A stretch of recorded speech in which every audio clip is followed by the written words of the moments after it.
So, Vapers, magandang araw sa inyong lahat kung anong oras nyo man napapanood to, and recorded to ng ayan, 1:29, ayan, 1:29, 1:29, and 1:29 ng madaling araw. So yun, bakit nga ba wala ng profile picture yung ating Facebook page and cover photo? So papalitan po natin yun ng ating bagong logo. So yung bagong logo natin, syempre may mga katanungan, series of questions na prepare ko para sa akin. Yun yung mga tanong na babagay para dito sa ating video and bakit ako nagpalit. So, syempre simulan na natin, hindi na muna akong papakilala.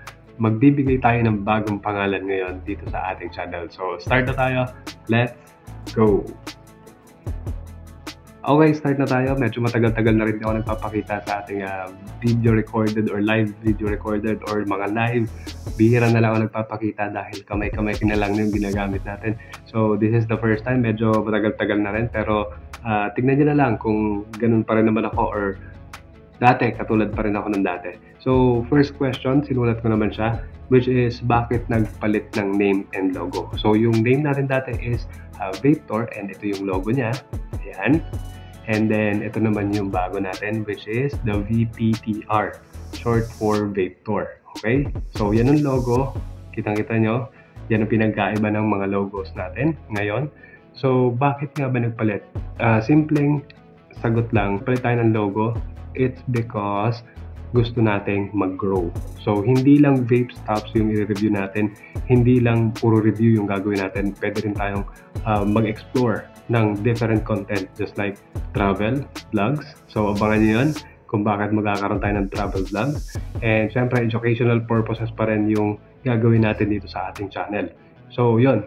And then, yung logo natin naman, bakit naman naging ganon? Pinaikli ko lang siya para simplest way and minimalist. Syempre, kitang-kita nyo naman yung pagkakaiba. So, ito yung kaliwa natin, which is the luma na logo natin. Ito yung matagal na, actually testing stage lang to. And then this one naman is, ito yung makabago. So, ayan, papaliwanag din natin kung ano yung mga meaning niyan sa susunod na tanong. Okay, next na tanong naman, syempre, yung about dito sa ating logo, which is ito yung bago, which is the VPTR. So, VPTR short for Vaptor, tinanggal natin yung mga vowels. And ayan, nakikita nyo siya, pabilog. So, meaning ng pabilog is continuity or life cycle. So, continuity. So, yung content natin, continuous po siya na ginagawa natin dito sa ating bagong name, bagong logo, bagong channel. Hindi naman siya bagong channel. Actually, pinalitan lang natin ng pangalan and logo. So, continuous pa rin yung pagre-review natin. And yun nga, nasabi ko kanina, more new ideas and for growth natin. So, para magkaroon tayo ng bagong ideas, bagong content na para dito sa ating channel. Siyempre, related pa rin naman to sa vaping and siyempre may halo tayong iba't ibang content. Kung papansin nyo, nasan yung bilog? Ayan. So, nagsisimula siya sa letter V, pabilog siya. P, T, tapos yung R niya is parang pabilog. So, yan. Nagra-round siya as circle. Ayan, circle po siya talaga. Then, kung mapapansin nyo naman, meron siyang parang mga puti-puti doon sa mga letters niya. It's because yun po yung mist or yung vapor na hinihipak natin tapos binubuga natin. So, yun yung trademark natin as a vapor. Meron po siyang smoke or vapor na nakalagay or nakapaloob doon sa pangalan natin. So, syempre nakilala tayo as Vaptor. Tapos VPTR na pinalit natin, syempre andun pa rin naman. So black siya or para siyang naging gray kasi gusto lang natin ng simple and minimalist.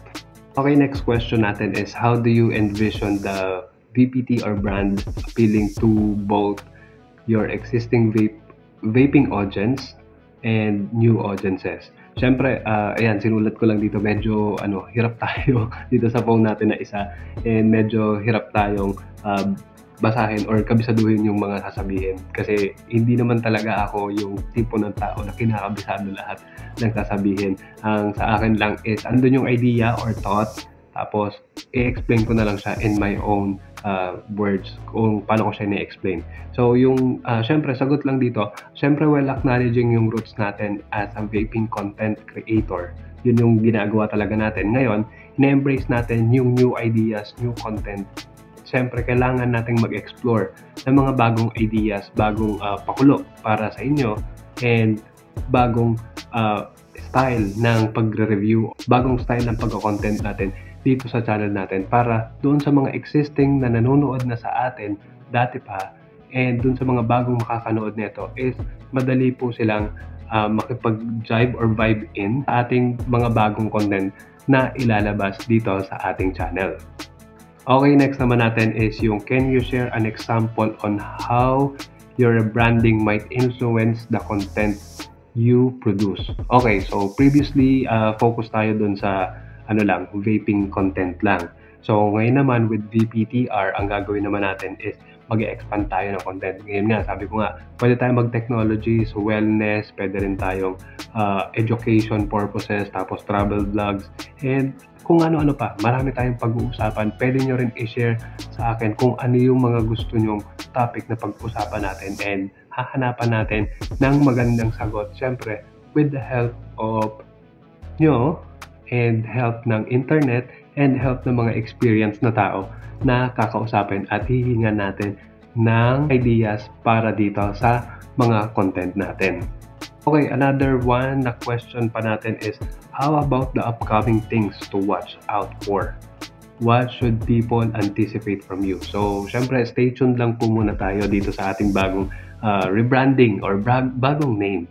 So, hindi lang naman tayo nagpalit ng pangalan, hindi lang tayo nagbago ng logo. Hindi yun ang dahilan. Hindi lang po yun ang dahilan. Ang dahilan po talaga nito is to grow and syempre maging broad yung ating channel. Magkaroon po tayo ng bagong content. Hindi lang naman yung puro vape stuff lang yung ginagawa natin and hindi lang po pagre-review ng ginagawa natin. Actually, maraming pwedeng magawa sa isang vape content na channel. And alam ko sa akin sarili ko, kaya ko pang gawin yun and marami pa akong pwedeng ipakita sa inyo. So, abangan nyo po yun. Okay, so tingin ko yun lang naman siguro yung mga in general na tanong. Kung meron pa kayong nais na itanong sa akin, pwede nyo naman pong i-message dyan or i-comment down below nyo po para masagot ko rin po yung mga tanong nyo about dun sa bago nating logo and pagre-rebrand natin ng pangalan natin from Vapetour to VPTR. So, alam nyo, marami akong mamimiss dito sa Vapetour kasi nakilala na tayo, umattend na tayo ng mga live guesting, tapos marami tayong mga napag-usapan. Nakagawa na rin tayo ng mga pangalan sa TikTok, and then nabura, naban, tapos sa YouTube, nagkaroon tayo ng strikes dito, and doon naman sa Facebook, nagkakaroon tayo ng violation. Pero all goods pa rin, and marami naman na tayo sigurong naipamigay na vape stops. And ano pa ba?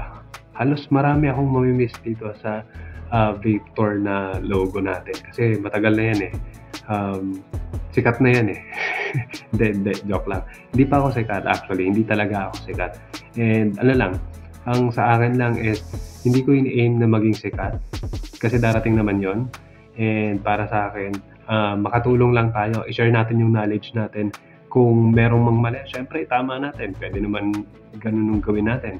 Tapos, dito naman sa VPTR, I'm sure na magiging mas maayos, mas maganda, mas makabagong content, tapos makabagong approach ng pagre-review natin and other things. Siguro abangan nyo, marami tayong bagong gagawin and sana magtuloy-tuloy yung blessings ni God kasi hindi lang naman sa akin yung nakukuha ko, hindi lang naman lahat mapupunta sa akin, mapupunta rin sa inyo. So abangan nyo yun. Marami tayong i-share sa ating Facebook page at saka dito sa ating YouTube channel para malaman nyo po. Okay, to wrap these things up, maraming salamat syempre sa lahat ng sumuporta sa akin all throughout, especially my mother, my family, my wife, yung mga kapatid ko, and then yung anak ko, lahat sila sumusuporta sa akin. And syempre sa lahat ng mga top fan natin, lahat ng mga nag-like, follow, share, and then subscribe dito sa ating YouTube channel, sa Facebook, sa Instagram. Maraming salamat po sa inyong lahat. Walang Vapetour, walang VPTR kung wala pong sumusuporta na katulad nyo. So maraming salamat. Ayun, so hindi ako makapag-isip kung ano yung magiging intro and outro natin ngayong VPTR na yung name natin. And siguro gawin na lang nating simple. Siguro sabihin na lang natin na thank you for watching. This is VPTR. Ayun, so ganun na lang. So, yun nga pala.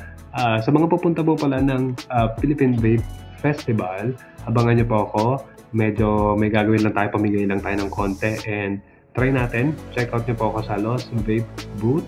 May bibigay lang po ako sa inyo once na nakita niyo ako.